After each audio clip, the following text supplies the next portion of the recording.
Welcome to BaseballGuys.com. I'm your host on Around the Horn, Ray Flowers. It's the All-Star break, and now it's a good time as any with the natural break point to kind of look back at some of the first half surprises and failures. Today I'll look at the surprises of the first half. Tomorrow, those guys who failed to live up to expectations. First guy I'm going to talk about today, Mike Trout, the #1 player in fantasy baseball since he was called up from the minor leagues. An absolutely phenomenal start to the 2012 season after struggling last year in limited work with the Angels. Mike Trout leads the American League in batting average at .341. Leads the American League with 26 stolen bases. And in fact, if you prorate his effort out to 162 games, it'd be a season of .340 average, 30 homers, 100 RBIs, 140 runs scored, and 65 steals. That has never in the history of baseball ever happened before. Mike Trout has been the #1 fantasy asset since he joined the Angels.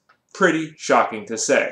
Now on the hill, the #1 asset, the #1 pitcher in fantasy baseball right now, Kershaw, Verlander, R.A. Dickey. I know it's amazing to believe, but R.A. Dickey, Mr. Knuckleball, has been the #1 fantasy pitcher in the game. The victories are there. The ratios are spectacular. The strikeouts, unbelievable. R.A. Dickey, a late-round draft pick, potentially a waiver wire ad in some mixed league, the #1 pitcher in fantasy baseball for the first half of 2012. Edwin Encarnacion. We all knew he had the talent. I was always a big proponent of Edwin Encarnacion. If you ever followed any of my stuff, you would know that. But he finally, #1, lived up to expectations. And in fact, right now, he's exceeding expectations. Hitting in the 290s. He's got 23 home runs. He's over 55 runs and RBIs scored. He's been terrific. He's even stealing bases this year, qualifying at multiple positions. Encarnacion living up to all expectations. I don't think it's reasonable to expect a continuation here, but he's been very, very good, and finally, those people that had faith in him are being rewarded. Melky Cabrera, I was not a huge fan when the Giants made this move to add him for Jonathan Sanchez, not because I didn't like the move, but because I thought the Giants were buying very high on Melky Cabrera after his massive 2011 season.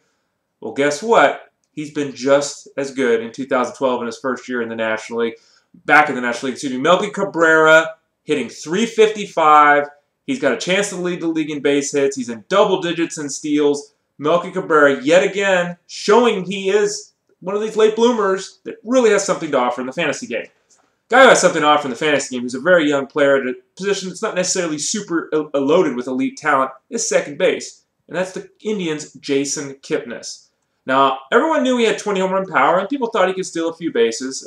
Whether he got there as a full-time player for the first time or not, a little up in the air. But he's been dynamic. He's got 11 home runs. He's stolen 20 bases, and for a long period of time, he was actually leading the American League in steals. That's a 20-30 pace, folks. I don't think anyone predicted that to occur. Looks like he's got a chance, obviously, to get there this season. Even if he does, I wouldn't expect it to continue next year. But regardless, Jason Kipnis has been an elite option in the first half.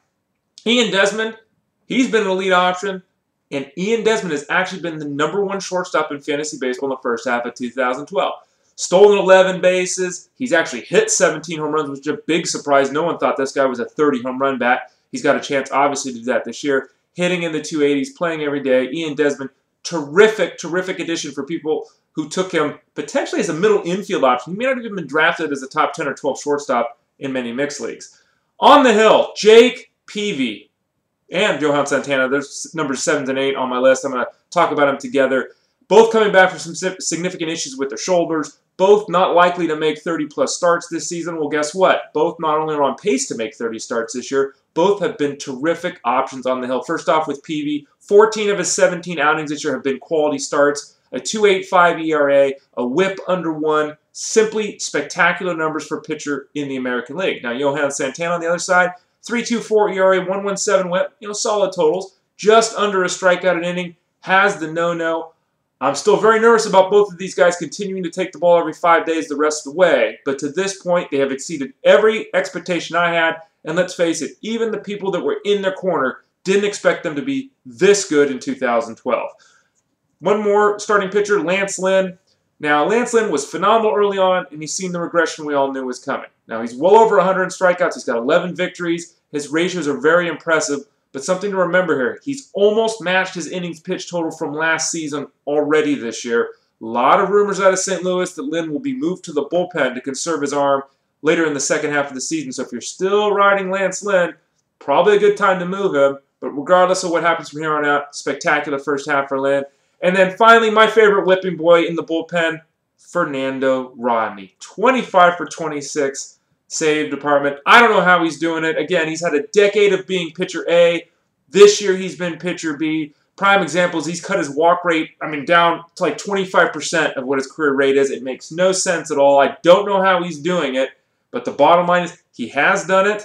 I'm still not a believer. I'm still not thinking he's going to do it in the second half of the season. I don't take 30 innings and let that erase a decade of work, but to this point, you can make a very valid case that Fernando Rodney is the #1 relief pitcher, at least #1 closer in fantasy baseball.